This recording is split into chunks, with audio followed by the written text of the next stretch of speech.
Smash!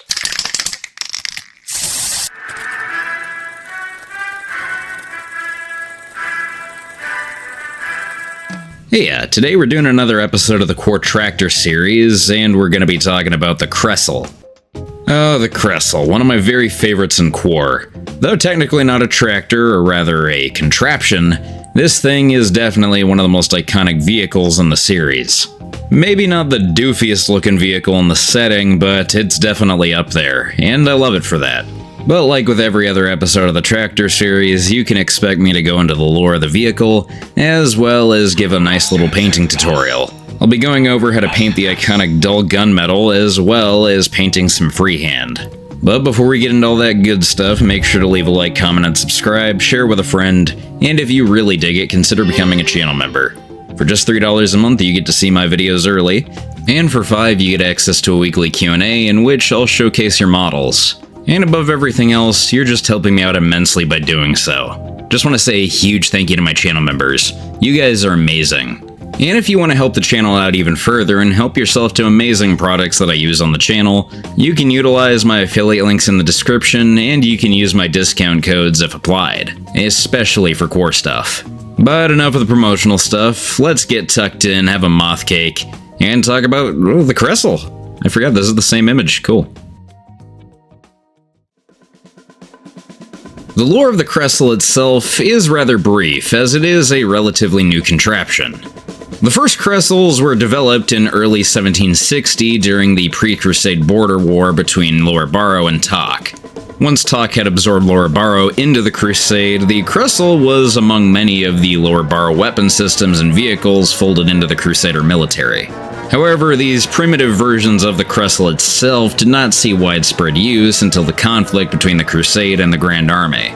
The Krassyl would prove to be a formidable piece on the battlefield, as its speed and maneuverability were particularly suited to the wide-open plains and grasslands of Creven, as well as northern Mare Breach. This would prove to be the Krassyl's time to shine, as a copious amount were serviced and shipped off to the Western Theater. The Krassyl is designed to be a fast gun platform for convoy escort and cavalry support. The one we are familiar with today is the Mod 4 variant specific to the Western Theater, as it has modifications for better off-road performance, and is armed with an RR-55 gun rather than the typical E4 HMG found in earlier modifications. The Krassyl employs a crew of 4, a commander, driver, gunner, and loader. There are different variants, such as the Mod C, which is a command variant of the Krassyl, in which the front turret has been replaced by a cupola. From this forward position, a signaler using a system of flags, flares, and lungs coordinates convoy movement and the convoy's defenses. I do find it interesting that the vehicle itself is by technicality a royalist vehicle, but has quickly stood out as one of the most iconic designs within the Crusade's already vast array of riveting vehicles. It's goofy as hell, but I can't imagine a royalist on the battlefield would feel the same sentiment hearing the roaring engine of a Krassyl. Give up the Krassyl, friends. But like I said, there's not a ton of lore to go off of. So now that I've yapped at you about the cool things we know about the Krassyl, I think it's about time I show you how to paint one.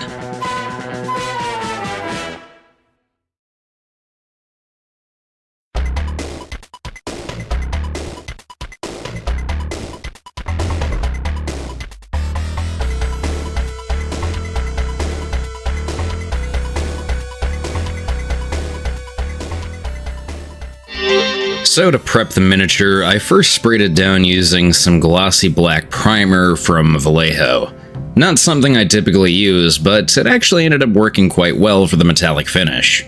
The first base coat I'll be applying is by using a heavy dry brush, and I'll be applying a good amount of dark silver from Acryl. We'll be focusing this on the broader sections of the model, only really excluding the tires.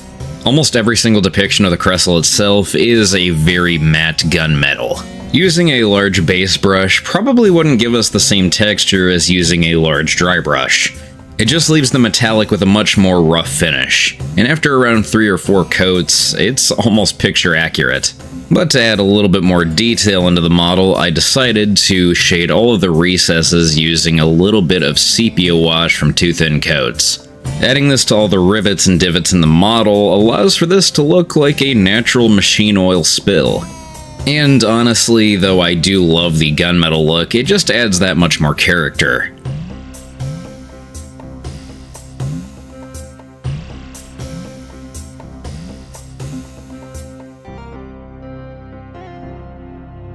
Along with this, for an additional shade, we'll be shading over the broader sections using some watered down Oblivion Blackwash.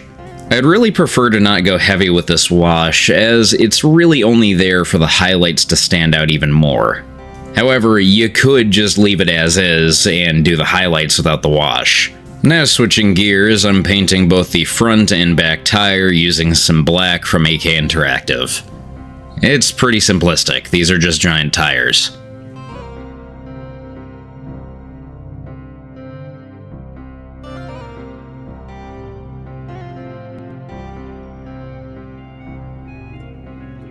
Now coming back to the metallic once our wash has dried, I'd then lightly go over the top surfaces using some Necron Compound. Shout out to Marshall for this idea. I haven't used Necron Compound in forever. But once I was happy with the Necron Compound, I would go over the entirety of the metallics using my streaky dry brush from Testers, and I would use some Vallejo Game Color Silver. This dry brush is perfect for adding in all sorts of scratches and scrapes along a metallic surface. Especially if you're going for a more gritty look, this is ideal. Now for an additional shade/weathering of the model, I'm going to be painting into the recesses using some orange oxide from Acryl. This is the perfect rusty texture, and it's really nothing new if you're familiar with my content. I mostly want to focus this into rivets as it'll stand out better in these areas, but you can also do some additional streaks and random splotches around areas that it makes sense where water would catch onto. I don't really like to do this in the deeper recesses, as I do think it becomes a little too much, but being sparing is what makes it look good. Now for the fog lights. First I'm base coating this using some Paynes Gray from Acryl. This is something that I wasn't really sure what to do because it's kind of all over the place in terms of the coloration of the fog lights. Ultimately, I'd say it's up to you. Now, for the tires, I'm dry brushing them using rubber black from AK Interactive. This is really all I needed to do for the tires, and I think they look quite perfect actually. I'll be doing some additional weathering later on to really make them stand out. Now coming back to the fog lights, I decided to mix in a little bit of faded ultramarine for kind of a light baby blue color. Again, I'm kinda on this. It's alright. I added a little bit of gloss varnish to make it stand out a little better. After doing so, I would add a little bit of soot powder to the exhaust of the Krassyl, and now we can get into some proper freehanding. For this, I decided to go for a proper pinup dyna. And to do so, first and foremost, I'm just sketching out the body. Freehand is not really my thing most of the time, but I thought it would be fun to do so. For this, I'm using just pure black. And I did mess up a few times, but having a couple Q-tips at my side to wipe away the excess or any of my mistakes was perfectly ideal. Getting the arms right was kind of a challenge. And do keep in mind, I am using a reference. This is based on the Vallejo design, but I figured the Krassyl could actually use a little bit more, as it is a relatively simplistic color scheme. Though I do love the gunmetal. Now to fill in her dress, I'm using some burnt red from AK Interactive. Using a darker red is ideal as it gives me a nice color to work up towards. Mephiston red would be a perfect color as well. Two thin coats is ideal as I don't want any of the background to stand through and it does dry rather dark. I will say this, though it is a 2D surface, utilizing your colors in a 3D manner is ideal to make this stand out all the more. Though if you want to go simplistic with it, I think it still has its charm. Now for her flesh, I'm base coating using Cavalry's Forest of Shadows. Kind of a little teaser. I actually got a free sample from these guys and I wanted to try out the paints, and this is actually my first encounter using it. Not bad. I figure since I'm already copying the red dress, I might as well change up her color scheme a little bit. Apparently this wasn't captured on camera, but I also highlighted her flesh using Lucky 38 from Cavalry as well, just to make her stand out all the more. To layer over the dress, I'm using the Red Baron from Cavalry as well. Essentially this color is just stronger Wazdaka red. And layering over the dress allows for a nice bright color to contrast with the dull tone of the overall metallic. I'm going about this in a very sketchy method as to make it look as if a soldier painted this on. You also might notice I'm avoiding painting the waistline. This is to add just a little bit of depth.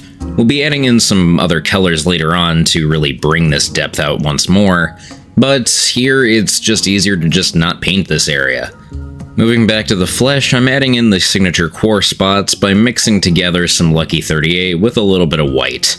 I'm adding these on sporadically, and do your best not to cover the entirety of her skin. Actually, adding on more spots makes it look as if she's not as young. This is an old lady. Ooh, old lady pinup. Ugh. Anyway, I'm adding in a little bit of darker red to add a little bit more depth to the overall figure, as well as some portions of her clothing. This just makes it look a little bit more realistic, and we could add in a little bit of fade by using some glazes.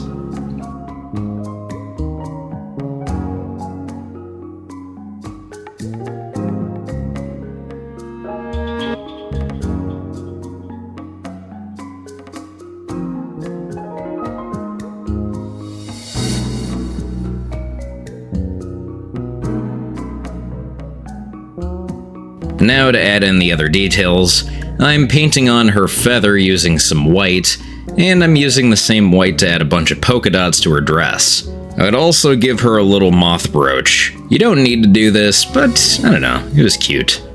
The white dots are really what were a pain in the butt, as I overwatered them and they got a little out of control, and they ended up being all sorts of different sizes. But if you don't really care about that, cool. I cared too much about it, I think. Adding these in does take quite a bit of time, but I don't know. I think maybe I went a little too hard with it, and I ended up trying to cover this up using a little bit more dark silver with a little bit of sponging, but I don't really think I needed to do this. Though, at the same time, it is a beat-around model, so it makes sense. But I will say, don't be afraid to try your own patterns, or different dress colors, and maybe even an entirely different design if you want. There's been a lot of really creative freehands I've seen in the community itself with all kinds of different tractors, so I think it's fun to make your own and make it your dudes. Quar is most definitely a modern example, or I guess equivalent to Rogue Trader. It's easier than ever to make up your own characters and designs. But as one final little detail to finish off the model like I alluded to previously, I am scrubbing the entirety of the wheels using a good amount of dark umber pigment powder from Vallejo. Nothing fancy here, it is my favorite pigment powder because it kind of works for everything, but if you want to add in your own personal weathering with some mud effects, that would be incredibly fitting considering this is an off-road vehicle. But with that final detail, our Krassyl is complete, and though it is a very simplistic color scheme, that little bit of freehand adds so much extra to the model itself. You probably notice I also painted on the Crusader symbol. Well, I've done this in about 3 different episodes now, so if you want to check those out to learn how I do that, please do. It mean a lot to me. With that being said, I really do love this model. It might very well be one of my favorites in terms of the Quar Tractors. I know I'm repeating myself because I think I say this almost every episode, but this is true. But look at this big dumb contraption and tell me it's not filled to the brim with personality. It's not even really a tractor, it's a damn contraption. And I think contraption is a great word for this. I know it's in a literal sense, but just look at that damn contraption. Also, it's responsible for probably my favorite piece of Quar art, and my OC. I'm not kidding, we canonically made this character's name my OC. If you know, you know.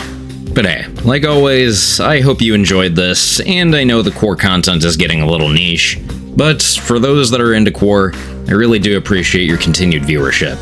Doesn't get the views that 40k does, but I don't give a rat's behind. Quar is my favorite wargame by far.